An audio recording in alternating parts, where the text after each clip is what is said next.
चलिए स्टूडेंट्स, आज हम लोग एक बड़ा इंटरेस्टिंग सा टॉपिक शुरू करने जा रहे हैं बेटा, जिसका नाम है मोल कंसेप्ट। मोल कंसेप्ट बेटा एक ऐसा टॉपिक है जो आप 9th से थोड़ा थोड़ा स्टडी करना शुरू करते हैं, 9, 10th, 11, 12 तक ये काम आएगा। एंट्रेंस एग्जाम में इससे रिलेटेड क्वेश्चन या इस पे बेस्ड क्वेश्चन बहुत सारे आते हैं।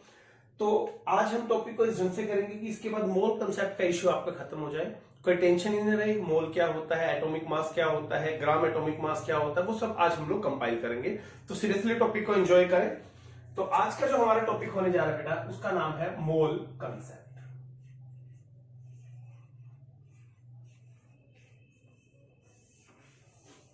सबसे पहला जो क्वेश्चन अराइज होता है, the first ever question arise from mole concept is what is मोल।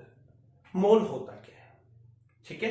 तो यहां आपको समझना है कि it is nothing but A unit of number.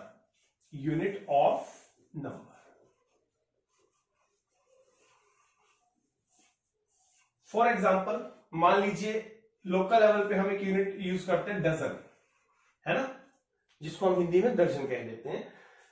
एक डजन ऑरेंजेस बनाना, ठीक है, एक डजन चेयर, एक डजन फैन। मतलब क्या है, डजन मीन्स 12। अगर मैं कहता हूं एक डजन बनाना मीन्स 12 केले, समझ पा रहे हैं। तो एक्चुअल में डजन है क्या, dozen is a unit of number, ठीक है। तो ऐसे बेटा mole is what, mole is also a unit of number. सबसे पहले तो आपको यह समझना है मोल क्या है, एक यूनिट ऑफ नंबर है, ठीक है। तो अब ये देखते हैं कि ये मोल कंसेप्ट जनरेट कैसे हुआ है, मोल कंसेप्ट आया कहां से, उसके बारे में थोड़ा सा समझते हैं, ठीक है। देखिए सबसे पहले हम कार्बन का एक एटम लेते हैं। कार्बन का atomic number 6, mass number 12। Clear है आपको। तो अगर हम इसे समझें तो इसका मतलब ये हुआ कि कार्बन में 6 प्रोटॉन है, 6 इलेक्ट्रॉन है और 6 ही न्यूट्रॉन्स है। आप समझ पा रहे हैं इस बात को। A carbon atom consists of 6 protons, 6 electron and 6 neutrons। ठीक। अगर इसकी अरेंजमेंट देखिए बेटा तो कुछ ऐसे अरेंजमेंट होती है हमारे पास। मान लीजिए ये हमारा न्यूक्लियस है और ये आउटर ऑर्बिट्स है जिसमें इलेक्ट्रॉन रिवॉल्व करते हैं। यहां हमारे प्रोटॉन होते हैं न्यूक्लियस के अंदर, यही हमारे न्यूट्रॉन्स होते हैं, और इलेक्ट्रॉन क्या करते हैं बेटा, आउटर ऑर्बिट में घूम रहे हैं। तो यहां पे ये जो होते हैं हमारे दीज आर इलेक्ट्रॉन्स। तो टोटल आपको 6 इलेक्ट्रॉन्स मिलेंगे। इस तरीके से एक एटम को रिप्रेजेंट किया जाता है, न्यूक्लियस और उसके आउटरमोस्ट ऑर्बिट्स, जहां पे कौन रिवॉल्व करता है, इलेक्ट्रॉन रिवॉल्व करता है। तो अब आपको समझना है कि भाई ये मोल कंसेप्ट का कंसेप्ट क्या है। देखिए एक जो प्रोटॉन होता है ना बेटा, एक प्रोटॉन जब इसका मास स्टडी किया गया, प्रोटॉन का मास, ठीक है, तो ये जो value I that is 1.67 into 10 की पावर -24 ग्राम। ये हमारे पास एक वैल्यू होती है, एक प्रोटॉन का मास होता है, ठीक है। ऐसे ही जब एक न्यूट्रॉन का मास निकाला गया बेटा, न्यूट्रॉन का जो मास है आपके पास वो भी एग्जैक्टली सेम है, 1.67 इंटू 10 की पावर -24 ग्राम। और जब एक इलेक्ट्रॉन के मास को स्टडी किया गया, इलेक्ट्रॉन्स मास, इसकी वैल्यू इन दोनों के कंपैरिजन में काफी नेग्लिजिबल आई, और जो वैल्यू थी वो थी 1.67 इंटू 10 की पावर -27 ग्राम, ठीक है। तो इन दोनों के कंपैरिजन में इसका जो मास था वो नेग्लिजिबल था। तो हमने क्या किया, जब हमने कार्बन के एक एटम का मास निकालने की कोशिश की तो इलेक्ट्रॉन के मास को इग्नोर कर दिया, क्योंकि बहुत कम वैल्यू है, तो हमने क्या कर दिया, इसको इग्नोर कर दिया। तो एक कार्बन एटम का मास क्या निकला, 1 कार्बन एटम का जो मास है आपके पास, अब एक कार्बन एटम में 6 प्रोटॉन और 6 न्यूट्रॉन है, तो क्या आ जाएगा, 6 प्रोटॉन का मास और 6 न्यूट्रॉन्स का मास। तो जब हम प्रोटॉन का मास रखते हैं तो 1.67 इंटू 10 की पावर -24 प्लस न्यूट्रॉन का क्या है, 6 इंटू 1.67 अगेन इंटू -10 की पावर -24 ग्राम। तो जब हम इसे सॉल्व करेंगे बेटा, हमारे पास वैल्यू आएगी 12 इंटू 1.67 इंटू 10 की पावर -24। ये हमारी वैल्यू आ जाएगी, ठीक है। समझ पा रहे इस बात को। तो इस यूनिट को समझना है ध्यान से, इस यूनिट को एटॉमिक मास यूनिट का नाम दे दिया गया। क्या नाम दे दिया गया इसको? Atomic mass unit. तो यहां पे हमारे पास जो वैल्यू आ गई, अब वो बन गई AMU, यानी कि कार्बन का जो एक एटम है उसके मास को जब हम बोलते हैं तो किस टर्म में बोलते हैं? Atomic mass unit. और इसको कितना मान लिया गया? 12। तो यहां से हमें ये बात हमेशा ध्यान रखनी है कि वन कार्बन एटम का जो मास है वो 12 AMU होता है, atomic mass unit, atomic mass unit. ठीक है जी। तो आगे क्या किया गया बेटा? कार्बन के एटम्स को स्पेक्ट्रोस्कोपी के थ्रू स्टडी किया गया। ठीक है। तो जब हमने इसको स्पेक्ट्रोस्कोपी के थ्रू स्टडी किया तो क्या निकल के आया वो समझिए। एक एटम जो है कार्बन का, वन एटम ऑफ कार्बन, इसका जो मास है बेटा, वन एटम ऑफ कार्बन का मास हमारे पास आया through spectroscopy, that is 1.99 into 10 की पावर -23। ये हमारी वैल्यू जनरेट हुई 1.99 इंटू 10 की पावर -23। एक बार इसको देख लीजिए, फिर मैं बताता हूं आगे कैसे स्टडी कर रहा है। तो दोबारा देखो बेटा, स्पेक्ट्रोस्कोपी से क्या स्टडी कर लिया गया कि कार्बन का जो एक एटम है उसका मास कितने ग्राम है। ठीक है। तो अब एक मिनट समझिए, अगर इतने ग्राम मास है तो उसमें कार्बन के कितने एटम होंगे? One atom of carbon. ठीक है जी। तो एक है तो क्या हो जाएगा बेटा? दैट इज 1.99 इंटू 10 की पावर -23। और अगर मान लीजिए हमारे पास 12 ग्राम है कार्बन, जिसका मास हम लोग 12 लेके चलते हैं, तो how many atoms will be there? तो ये बन जाएगा 1.99 इंटू 10 की पावर -23 मल्टीप्लाइड बाय 12। समझ पा रहे हैं? कितने ग्राम में एक एटम, एक में कितने, दिस डिवाइडेड बाय दिस, 12 में कितने मल्टीप्लाई। तो ये जो वैल्यू हमारे पास आई दैट इज 6.022 इंटू 10 की पावर 23। क्लियर है? और इस वैल्यू को क्या मान लिया गया बेटा? इट कंसीडर टू बी 1 मोल। अब ये पता चल गया आपको कि मोल जनरेट कहां से हुआ। पहली बार मोल कहां से डेवलप हुआ बेटा? इस फॉर्मूले से या इस टेक्निक से मोल की वैल्यू को कंसीडर किया गया। ठीक है। दोबारा समझ लीजिए, एक कार्बन का एटम क्या होता है? 12 AMU, एटॉमिक मास यूनिट। ठीक है, समझ पा रहे हैं? तो अब इसको अगर हम उल्टा समझे, इसे 1 मोल मान लिया गया बेटा, तो 1 मोल में कितने atoms? That much of atoms. तो इतने एटम का मास कितना? 12 ग्राम्स। तो हम यहां क्या लिख सकते हैं? समझिए, 1 मोल ऑफ कार्बन मास कितना? 12 ग्राम। तो इसे मान लिया गया ग्राम एटॉमिक मास। तो ये बेसिक डिफरेंस होता है बेटा दोनों में। एक एटॉमिक मास होता है वो एक एटम का होता है, और जो ग्राम एटॉमिक मास होता है वो 1 मोल ऑफ कार्बन का होता है। इसका मतलब इतने एटम्स का मास होता है। ये दोनों में फंडामेंटल डिफरेंस है। ठीक है, समझ पा रहे हैं? कंफ्यूजन नहीं होगी। कार्बन का एक एटम उठा लिया, उसका मास कितना? इतने AMU। और अगर हमने इतने एटम्स उठा लिए तो उसका मास निकाला तो कितना आ गया हमारे पास? ये जनरेट हो गया। ठीक है, आ रही है बात समझ में? तो ये जो वैल्यू थी ना बेटा, ये वाली value is discovered by the scientist Amedeo Avogadro. The name of the scientist is Amedeo Avogadro. तो उन्हीं को क्रेडिट देने के लिए या रिस्पेक्ट देने के लिए इसे हम एवोगैड्रो कांस्टेंट भी कह देते हैं। Is also known as Avogadro constant और रिप्रेजेंटेड बाय एन। ठीक है, पढ़ने के लिए, चीजें सीखने के लिए है। एक्चुअल में जो क्वेश्चन आएंगे वो इससे अलग आएंगे, लेकिन एक बेस पता होना चाहिए कि कहां से मोल की शुरुआत हुई बेटा। तो कुछ पॉइंटों को दोबारा से बताता हूं। Mole is what? A unit of number like dozen. पहला कंसेप्ट क्लियर? एक जो कार्बन एटम है, एक कार्बन एटम जिसमें 6 इलेक्ट्रॉन, 6 प्रोटॉन और 6 न्यूट्रॉन होते हैं, अगर हम उसका मास निकालें तो वो निकलता है 12 AMU। तो एक कार्बन एटम का मास कितना होता है 12 AU। ठीक है जी, 2 पॉइंट क्लियर हो गए। तीसरी बात, जब स्पेक्ट्रोस्कोपी से एक एटम का मास निकाला गया तो वो मास निकला इतने ग्राम। तो मैं इसको ऐसे पढ़ सकता हूं कि भाई इतने ग्राम किसका मास है, एक कार्बन का, 1 ग्राम किसका होगा, डिवाइडेड बाय इतने ग्राम।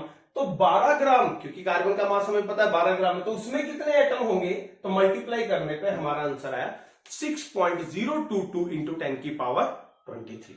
तो इस वैल्यू को क्या कंसीडर कर लिया गया बेटा, दैट इज कॉल्ड 1 मोल। जैसे डजन में 12 होते हैं तो 1 मोल में ये वैल्यू होती है। और this concept is studied by the scientist Amedeo Avogadro. क्या नाम था उनका, एमिडो एवोगैड्रो। तो उनको रिस्पेक्ट देने के लिए इसे हम एवोगैड्रो कांस्टेंट भी बोलते हैं और रिप्रेजेंटेड बाय Na। क्लियर है, नोट करो, फिर इससे आगे का मैं आपको एक्सप्लेन करता हूं। तो बेटा यहां से डेफिनेशन क्या बनी, 1 मोल की डेफिनेशन समझिए। कब हम किसी चीज को 1 मोल कह सकते हैं, the amount of substance, the amount of substance that contains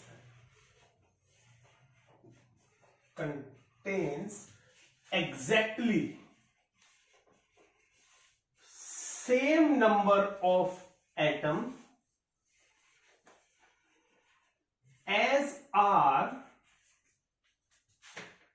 present in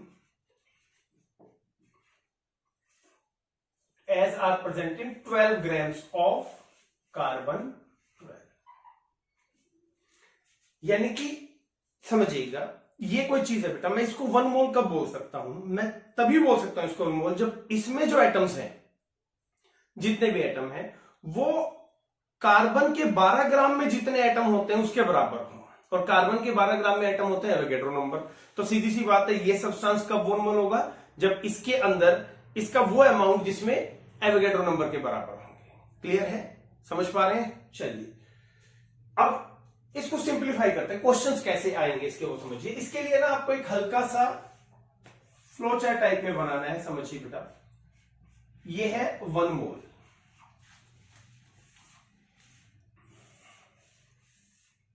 (6.022 into 10 की पावर 23 और we can say Avogadro constant. ठीक है, आगे बात समझ में, that is also known as Avogadro constant. और अगर हम वॉल्यूम में इसी चीज को स्टडी करें बेटा तो वो आ जाएगी 22.4 लीटर, या फिर हम इसे बोल सकते हैं 22.4 डेसीमीटर क्यूब बोल सकते हैं। Decimetre cube is equal two litre, या फिर हम इसको 22,400 मिलीलीटर बोल सकते हैं बेटा, या फिर इसी को 22,400 सेंटीमीटर क्यूब बोल सकते हैं। सारी एक ही यूनिट, ठीक है। और 1 मोल जो है किसी भी सब्सटेंस का, वो उसके मोलिक्यूलर मास के बराबर होता है, is exactly equal to its molecular mass. ठीक है जी। और एक और चीज होती है बेटा जो समझनी है, जो बहुत जरूरी है, कंफ्यूजिंग होती है, that is 1 mole of a substance is equal to 1 gram atom. अगर यहां पे 1 मोल ऑफ एटम है, ठीक है, और अगर यहां 1 मोल ऑफ मोलिक्यूल है तो 1 ग्राम मोलिक्यूल आ जाएगा। अभी हम इसको एटम कंसीडर करके चल रहे हैं। तो ये अगर फ्लो चार्ट सा आपकी समझ में आ गया तो फिर कोई दिक्कत नहीं है। अब सवाल उठता है कि सर क्वेश्चन कैसे आएंगे। ठीक बात है ना। क्वेश्चन क्या आएंगे बेटा, आपको मोलिक्यूलर मास दे देंगे, नंबर ऑफ मोल पूछ सकते हैं, सीधा आपका रिलेशन करके दिखाऊंगा। मोलिक्यूलर मास देके ग्राम एटम पूछ लेंगे, ग्राम एटम देके वॉल्यूम पूछ लेंगे, वॉल्यूम देके amount of number of substance पूछ लेंगे, वॉल्यूम देके मास पूछ लेंगे, मास देके वॉल्यूम पूछ लेंगे। वो क्या करेंगे, यहीं पे घुमाएंगे आपको। तो आपका सीधा सा तरीका क्या है, कोई भी क्वेश्चन आ जाए, आपको एक वैल्यू देकर दूसरी वैल्यू पूछी जाएगी। ठीक है, जैसे ये देकर ये पूछ लेंगे। तो करना क्या है, पहले आप 1 मोल पे आना और फिर 1 मोल का रिलेशन आपको पता है। 1 मोल आ गया तो किसके बराबर होगा, 22.4 लीटर। क्लियर है, समझ पा रहे हैं इस बात को। चलिए एक एग्जांपल लेते हैं। फॉर एग्जांपल मान लीजिए I have 44 grams of CO2 gas. मेरे पास कितनी गैस है बेटा जी, 44 ग्राम्स। ठीक है, can you determine its volume, क्या आप इसकी वॉल्यूम निकाल सकते हैं। तो करना क्या है, ठंडे दिमाग से ग्राम ऑफ CO2 गैस, ग्राम मतलब उसका मास दे रखा है आपको, ठीक है। आप इसका मोलिकुलर मास निकाल के देखिए, कार्बन का कितना हो जाएगा 12, ऑक्सीजन का 32, कम्स आउट टू बी 44। तो 44 अगर ग्राम्स है तो यानी कि उसने हमें उसका मोलिकुलर मास दे दिया, और मोलिकुलर मास हमेशा किसके बराबर होता है बेटा 1 मोल के। तो हम ये कहेंगे कि 44 grams of CO2 is equal to 1 mole of CO2, ठीक है जी। और 1 मोल ऑफ किसी भी चीज का किसके बराबर होगा, दैट इज 22.4 लीटर। तो हम कह सकते हैं कि 44 grams of CO2 is equal to 22.4 litre of CO2। Clear है, आया क्वेश्चन समझ में। चलिए दूसरे तरीके से देखते हैं बेटा। अब यहां इस टर्म को ध्यान से देखो, ये बड़ा कंफ्यूजिंग टर्म होता है, ग्राम एटम। अब एक्चुअल में देखिए 1 gram atom is equal to 1 mole. तो ग्राम एटम क्या होता है बेटा, 1 मोल के एग्जैक्टली इक्वल होता है, या ग्राम मोलिक्यूल भी 1 मोल के बराबर होता है। कहते हैं सर ग्राम एटम और ग्राम मोलिक्यूल दोनों कैसे बराबर हो सकते हैं। देखिए gram atom is equal to 1 mole of atom, और gram molecule is equal to 1 mole of molecule, ठीक है। ऐसे चलता है बेटा सिस्टम। चलिए एक क्वेश्चन और निकालते हैं। I have 3 gram atom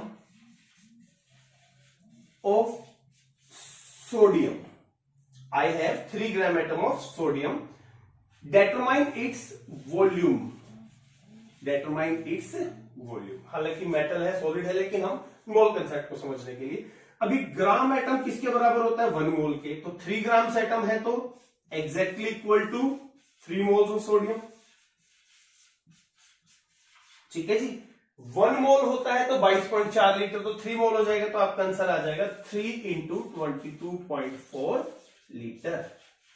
okay, इस तरीके से आपको अपने क्वेश्चंस डील करने हैं। और समझिए कुछ एग्जांपल ही है यहां पर, मेन थर्ड एग्जांपल लेके चलते हैं। I have 49 gram of sulphuric acid, ठीक है जी। How many molecules of sulfuric acid?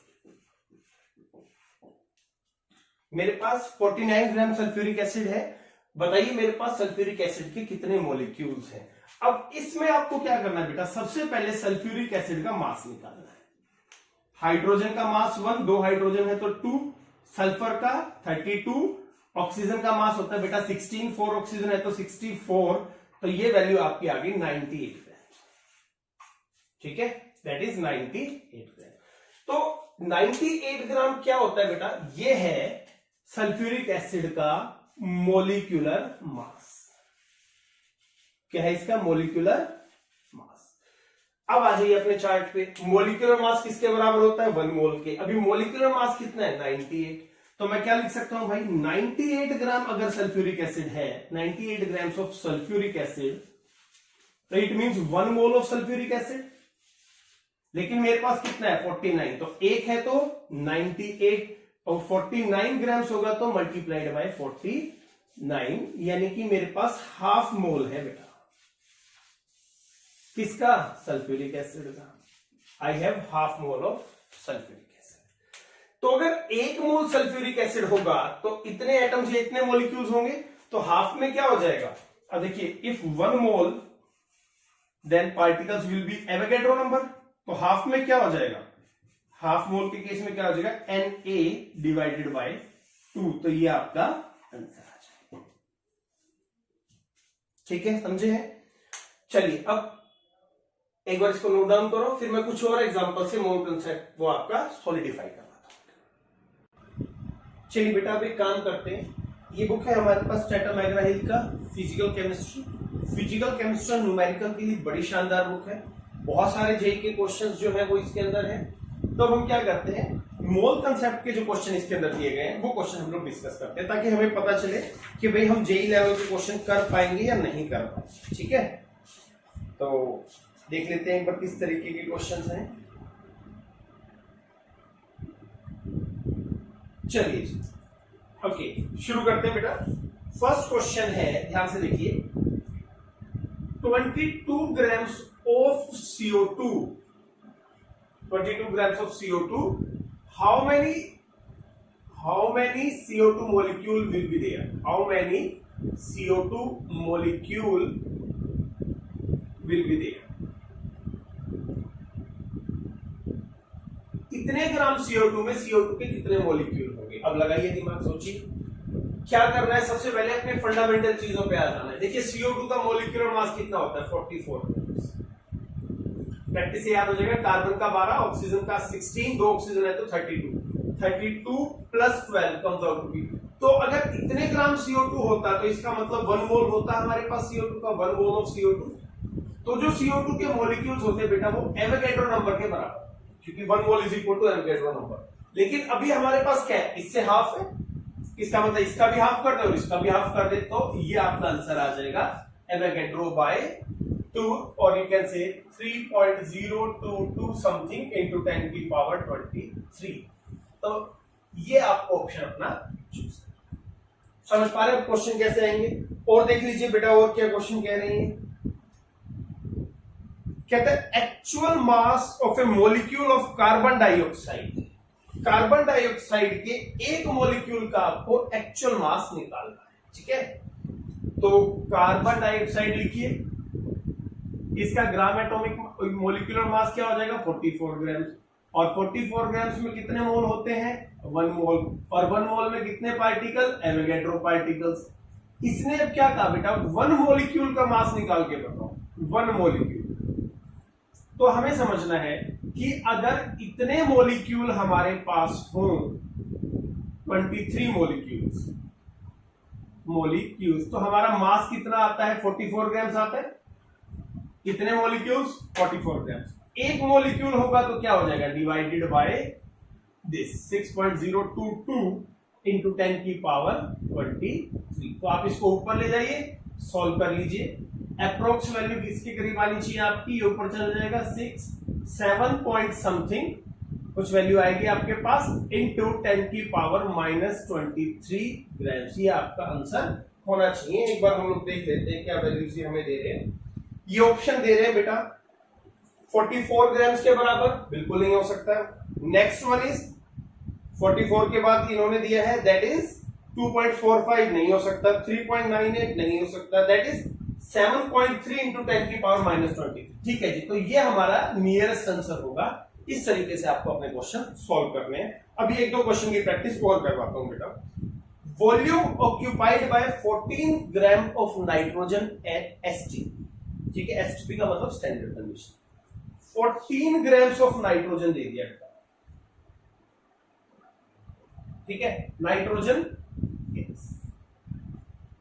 तो 14 ग्राम्स ऑफ नाइट्रोजन गैस है। कहता है जी बताइए इसका वॉल्यूम क्या होगा। ये अपना क्वेश्चन। कुछ नहीं है भैया, इसका मास निकाल दो। नाइट्रोजन का मास कितना हो जाएगा? एक नाइट्रोजन का 14, नाइट्रोजन गैस का बेटा 28 ग्राम्स। तो 28 ग्राम्स है तो 1 मोल। सीधा क्या करना है? ग्राम 1 मोल। इसके बराबर दैट इज 22.4 लीटर। तो 1 ग्राम होगा तो डिवाइडेड बाय कितने, और अगर 14 ग्राम्स होगा तो मल्टीप्लाइड बाय 14 टू 11.2 लीटर हमारा आंसर आ जाएगा। ठीक है, समझ पा रहे हैं बात को? चलिए जी और क्वेश्चन ट्राई करते हैं। थोड़ी सी प्रैक्टिस हो जाएगी बेटा तभी सही रहेगा। How many element does carbon dioxide contain? बड़ा अच्छा सा क्वेश्चन आया है। हाउ मेनी एलिमेंट्स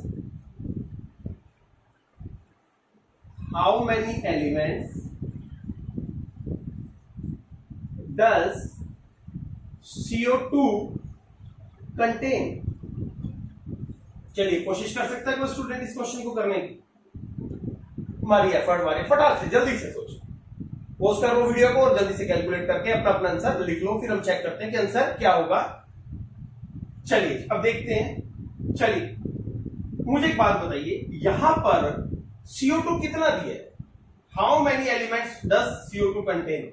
वैल्यू नहीं, ना कोई लीटर है, ना कोई मोल है, ना कोई ग्राम है, ना कोई ग्राम एटम है। इसका मतलब उसने सिर्फ ये पूछा है कि भैया CO2 में कितने एलिमेंट होंगे। आंसर भाई 3 आएगा। 3 गड़बड़ मत करना, कभी मोल के चक्कर में पड़ जाओ। ना उसने ग्राम लिखा, ना लीटर लिखा, ना ग्राम एटम लिखा, ना इसका मोलिकुलर मास दिया। ऐसे ट्रिकी क्वेश्चन बनते हैं बेटा जो आपको देखने हैं। और करते हैं अभी हम लोग क्वेश्चन थोड़े से ताकि थोड़ा आपका कंसेप्ट सॉलिडिफाई हो जाए बेटा। जितना प्रैक्टिस करेंगे उतना बढ़िया रहेगा आप लोगों के लिए। आसान क्वेश्चन नहीं करेंगे।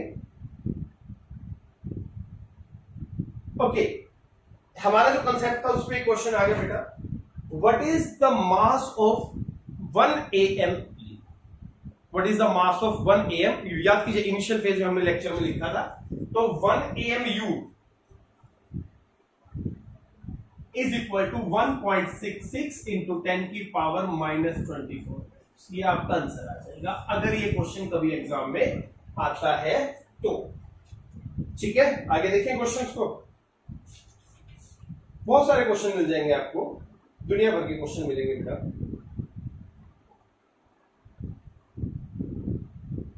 अच्छा जी, अब एक इस तरीके का क्वेश्चन है बेटा, एक बार आप ये नोट डाउन कर लो, फिर मैं बोर्ड क्लियर करके आपको एक और स्पेसिफिक टाइप का क्वेश्चन बता दूंगा। चलिए स्टूडेंट्स, कुछ ऑब्जेक्टिव मैंने बोर्ड पे लिखे हैं, एक बार आप पॉज करके इन क्वेश्चन को सॉल्व करने की कोशिश करो और फिर उसके बाद मैं आपको इनके एक्सप्लेनेशन देता हूं और आप मैच करना कि कितना समझ में आया कितना नहीं। ठीक है, पॉज कर लो एक बार और ये तीनों क्वेश्चन ट्राई करो, उसके बाद आगे का वीडियो देखना जिसमें हम इनके सॉल्यूशंस आपको देंगे। चलिए, हो गए क्वेश्चंस, चलो ट्राई करते हैं। फर्स्ट क्वेश्चन क्या है बेटा, which of the following way the most? किसका वेट सबसे ज्यादा है? अब पहला ऑप्शन क्या है, 32 ग्राम्स ऑफ ऑक्सीजन, यानी कि सीधा सीधा 32 ग्राम्स दे रखा है। 2 ग्राम एटम, 1 ग्राम एटम जो होता है बेटा, ये किसके बराबर होगा? 1 ग्राम एटम किसी भी चीज का 1 मोल के बराबर होता है। अगर ग्राम के जस्ट बाद एटम लिखा मिल जाए, जस्ट बाद, समझ जाना वो 1 मोल होता है। 1 ग्राम एटम है तो 1 मोल, 1 ग्राम मोलिक्यूल है तो 1 मोल। ठीक है, दैट इज 1 मोल। तो नाइट्रोजन के एक तरीके से 1 ग्राम एटम 1 मोल है, तो उन्होंने कहा कि हमारे पास 2 ग्राम एटम है, इसका मतलब 2 मोल्स ऑफ नाइट्रोजन। अभी एक नाइट्रोजन का मास कितना है? 14 ग्राम, तो 2 का मास कितना हो जाएगा? 28 ग्राम। तो नोट डाउन कर लीजिए 28 ग्राम। 0.5 मोल ऑफ आयरन, आयरन का मास होता है 56 बेटा, 1 मोल है तो 56, हाफ मोल होगा तो 28 ग्राम। कितने एटम्स ऑफ कार्बन? कार्बन का मास कितना? 12, तो 1 मोल अगर है तो है 6.022 इंटू 10 की पावर 23, तो मास कितना है? 12। 1 होगा तो डिवाइडेड बाय दिस कर दें हम, और हमारे पास इससे हाफ है तो इससे मल्टीप्लाई करेंगे, कैंसिल होके 2 आ जाएगा, दैट इज 6 ग्राम। तो आंसर क्या आना चाहिए भैया? इस क्वेश्चन में आपका आंसर जो आपको टिक करना है वो ए आएगा। ठीक है, कितने लोगों का ठीक है भैया? चल कोई बात नहीं, नेक्स्ट क्वेश्चन देखते हैं। Which of the following contains maximum number of electrons निकालने। ध्यान से सुनना, मैक्सिमम नंबर ऑफ इलेक्ट्रॉन। अब इस क्वेश्चन में पहले ये समझिए बेटा कि मीथेन में कितने इलेक्ट्रॉन्स हो सकते हैं। कार्बन के 6 इलेक्ट्रॉन, कार्बन के एटॉमिक नंबर आपके पास 6 है तो 6 इलेक्ट्रॉन होंगे। 4 हाइड्रोजन है तो 4 इलेक्ट्रॉन, यानी कि टोटल एक एटम जो होगा उसके अंदर होंगे 10 इलेक्ट्रॉन्स। ठीक है, ऐसे CO2 के निकाल लो। CO2 के कितने हो जाएंगे एक एटम में? 6। और ऑक्सीजन कितने हैं हमारे पास? ऑक्सीजन का एटॉमिक नंबर 8, तो एक ऑक्सीजन में 8 तो 2 में 16, comes out to be 22 electrons. किसमें? एक एटम में। ठीक है, ये पार्ट फर्स्ट है, ये सेकंड है। H2O, एक एटम में कितने होंगे? हाइड्रोजन में 2 हाइड्रोजन है और 8, that comes out to be 10 electrons. ठीक है, और ऑल कंटेन्स सेम, यानी कि हमें इन तीनों को स्टडी करना है। अगर ये तीनों सेम आ जाए तो ये आंसर हो जाएगा, अदरवाइज जो ज्यादा होगा वो। अब समझिए बेटा, 1.6 ग्राम मीथेन का मास कितना होता है? 16 ग्राम। तो 16 ग्राम मीथेन है तो किसके बराबर है बेटा? 1 मोल के बराबर है, और 1 mole is equal to Avogadro number. समझ पा रहे हैं? तो 1.6 में क्या हो जाएगा आपके पास? 1 ग्राम है तो बाय 16, और 1.6 में क्या आ जाएगा? ये आपका ऑप्शन होगा। तो यहां से जो आपका आंसर आ रहा है बेटा वो आ रहा है Na डिवाइडेड बाय 10। ये 1.6 ग्राम में मीथेन के एटम आ गए। क्या आ गए हैं? एटम्स आ गए। और एक एटम में इलेक्ट्रॉन कितने हैं 10, तो मल्टीप्लाइड बाय 10 आपका आंसर आना चाहिए एवोगैड्रो नंबर। फर्स्ट केस में आपका ऑप्शन बन गया Avogadro number of electrons are present. ठीक है, समझ पा रहे हैं, क्योंकि इलेक्ट्रॉन पूछे उसने, मैक्सिमम नंबर ऑफ इलेक्ट्रॉन। चलिए जी CO2 की बात करते हैं। अभी CO2 में कितने हैं 22 इलेक्ट्रॉन, सेम वही CO2 का मास 44। तो अगर 44 है, यहां कर लेते हैं हम लोग इसको, अगर 44 ग्राम CO2 है बेटा, तो इसका मतलब 1 मोल CO2 है, तो उसमें CO2 के एटम कितने होंगे, और यू कैन से मॉलिक्यूल कितने होंगे, दैट मच ऑफ मॉलिक्यूल। तो अगर इतने मॉलिक्यूल्स हमारे पास हैं ये, ठीक है, लेकिन उसने हमें कहा है 4.4, 44 ग्राम में इतने, तो 4.4 में कितने, तो हम सीधा सा कैलकुलेशन कर सकते हैं, ये किसके बराबर होता है एवोगैड्रो नंबर। तो again we can say Avogadro number divided by 10 आ जाएगा आपके पास। तो 4.4 ग्राम में CO2 के मॉलिक्यूल कितने निकले, CO2 के मॉलिक्यूल निकले भैया हमारे पास इतने मॉलिक्यूल्स, और एक मॉलिक्यूल में इलेक्ट्रॉन कितने हैं 22। एक एटम, यहां मॉलिक्यूल लिखिए क्योंकि हम मॉलिक्यूल्स की बात कर रहे हैं, that is molecules and that is also molecule. तो एक मॉलिक्यूल में समझिएगा आपके पास हमें 4.4 ग्राम दिया है, तो मॉलिक्यूल इतने, और एक मॉलिक्यूल में 22, तो दिस मल्टीप्लाइड बाय 22, तो ये आपका आंसर आ जाएगा 2.2 एवोगैड्रो। ओके, तो हम यहां लिख देते हैं 2.2 एवोगैड्रो। 18 ग्राम के केस में क्या होगा समझिए, अब वही सेम, 18 है तो एवोगैड्रो, 1.8 है तो Avogadro by 18 into 1.8 comes out to be over 10। पर एक में कितने हैं 10, तो multiplied by 10, that is again Avogadro number. क्या ये सारे सेम है, नहीं। सबसे ज्यादा किसमें बेटा, इसमें एवोगैड्रो आ गया फर्स्ट में, सेकंड में 2.2 एवोगैड्रो है, और थर्ड में नंबर ऑफ इलेक्ट्रॉन एवोगैड्रो है, तो हमारा आंसर यहां पर बी बनता है। ठीक है, ध्यान से करना, इलेक्ट्रॉन्स निकालने इस बारे में, समझिएगा बात को ध्यान से। चलिए जी नेक्स्ट क्वेश्चन पे आता है, hydrogen and oxygen have same number of proton in nucleus. क्या हाइड्रोजन में और ऑक्सीजन में सेम नंबर ऑफ न्यूट्रॉन हो सकते हैं, प्रोटॉन सॉरी, नहीं हो सकते भैया। क्या इनका मास बराबर हो सकता है, हाइड्रोजन ऑक्सीजन का मास कैसे बराबर होगा, नहीं हो सकता है। Number of electron in the shell nearest to the nucleus. अब देखिए, अगर हम हाइड्रोजन को रिप्रेजेंट करें तो हाइड्रोजन का एटॉमिक नंबर 1, तो नियरेस्ट में 1 इलेक्ट्रॉन। ऑक्सीजन की बात करें तो नियरेस्ट की भी बात करेंगे, तो हमारे पास ऑक्सीजन हम ऐसे दिखाते हैं बेटा, क्योंकि 8 है हमारे पास इलेक्ट्रॉन, तो नियरेस्ट में कितने हैं 2। तो ये जो कंसेप्ट है, इसमें हाइड्रोजन में नियरेस्ट में आ रहा है 1 और ऑक्सीजन के नियरेस्ट में आ रहे हैं 2, तो ये ऑप्शन भी नहीं हो सकता है, ये भी नहीं, ये भी नहीं। ग्राम मोलर वॉल्यूम, किसी भी गैस का 1 मोल जो होता है वो 22.4 लीटर के बराबर होता है, चाहे कोई सी भी गैस हो बेटा। अगर हम उसका 1 मोल ले लें, तो अगर 1 मोल सेम है तो कोई भी आपकी वैल्यू होगी तो सेम होगी, तो द आंसर इज डी। समझिए बात को। तो इस तरीके के कॉम्प्लिकेटेड से क्वेश्चन कई बार आ सकते हैं। बेसिक है ये क्वेश्चन तो, लेकिन जो सेकंड क्वेश्चन है इसमें ध्यान रखने वाली बात है कि इलेक्ट्रॉन को डिस्कस किया गया है। ठीक है, तो इस कंसेप्ट को अच्छे से पढ़िए, जितनी जल्दी उसके इसको कंपाइल कीजिए, फिर इस पे एक असाइनमेंट हम आप लोगों के लिए डालते हैं ताकि जज हो जाए भाई कंसेप्ट समझ में आया या नहीं आया। इंटरेस्टिंग है बेटा, बस छोटी छोटी बातें याद रखनी है। Atomic mass unit, molecular mass unit, gram atomic mass क्या होता है, कैसे 1 मोल निकलता है, 1 मोल की वैल्यू क्या होती है, किसने दिया, एवोगैड्रो ने दिया, कैसे पता किया, स्पेक्ट्रोस्कोपी से एक एटम का मास निकाल लिया, तो 12 ग्राम में कितने एटम बने वो निकाल लिए, वो एवोगैड्रो के बराबर आए। और 1 मोल होता क्या बेटा, it is a quantity of या यूनिट ऑफ नंबर। ठीक है, जैसे डजन है वैसे ही होता है। तो कुछ इस तरीके क्वेश्चन आपके पास आएंगे। खूब सारे क्वेश्चंस की प्रैक्टिस कीजिए। मैंने आपको बुक रेफर की थी, टाटा मैकग्रा हिल की फिजिकल एजुकेशन की बुक है, फिजिकल केमिस्ट्री की, बड़े इंटरेस्टिंग से न्यूमेरिकल है, बहुत शानदार कंसेप्ट दिए गए हैं, इससे कॉम्प्लिकेटेड न्यूमेरिकल भी हैं, पर क्योंकि आप इनिशियल फेज में हैं, एक बार इसको रिवाइज कर लीजिए, फिर किसी दिन नेक्स्ट सेक्शन में हम इसके एडवांस लेवल के क्वेश्चंस को स्टडी करेंगे। चलिए, all the very best, enjoy करें।